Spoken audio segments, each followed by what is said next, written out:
17 novembre 2018, à Dijon, le coup d'essai est un coup de maître. 6000 gilets jaunes sont dans la rue, même si cela ne se passe pas exactement comme l'avaient prévu les organisateurs de cette journée. On devait être censé partir sur la rocade et en l'occurrence, les manifestants ont décidé de faire autrement et de manifester apparemment en ville. Parmi les gilets jaunes qui avaient initié ce premier rassemblement dijonnais, certains ont aujourd'hui pris leur distance avec le mouvement. Contactés, ils n'ont pas souhaité en dire plus, expliquant qu'ils avaient tout simplement passé le relais. D'autres sont toujours là. Gérald Gourdon, par exemple, nous l'avons retrouvé aujourd'hui sur un rond-point à Tonnerre. Au début, j'étais un peu dubitatif. Je pensais que ça allait durer grosso modo 2 semaines, 2-3 semaines.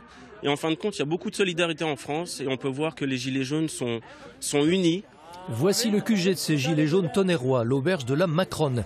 Chassés d'un premier rond-point, ils l'ont rebâti sur un terrain privé où ils envisagent même de faire un potager dans quelques semaines.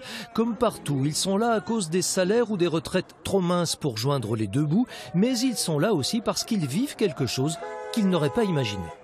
Un jour, un samedi, mon mari me dit « Tu veux pas venir avec moi au gilet là-bas au carrefour d'Auchan ?» Il me dit « Pour 1 heure ». J'ai dit « Oui, ok ». Puis quand ça a été l'heure de partir, il me dit « Qu'est-ce que tu fais? Tu restes ou on s'en va ?» Oh non, on reste. Niveau politique, je pense que ils vont rester sur la même longueur d'onde, hein, carrément, clairement. On voit les débats qui nous enfument, on voit que ça part vraiment dans tous les sens. Mais je pense que les gens ils veulent pas que ça s'arrête. Donc pour pas que ça s'arrête, faut continuer la mobilisation, faut trouver des nouvelles idées. Par exemple, convaincre les maires des petites communes étranglées par la baisse des dotations de les rejoindre. Voilà une des pistes entendues aujourd'hui. Pas très portées sur les grosses manifs, les gilets jaunes des ronds-points veulent essayer d'agir là où ils sont.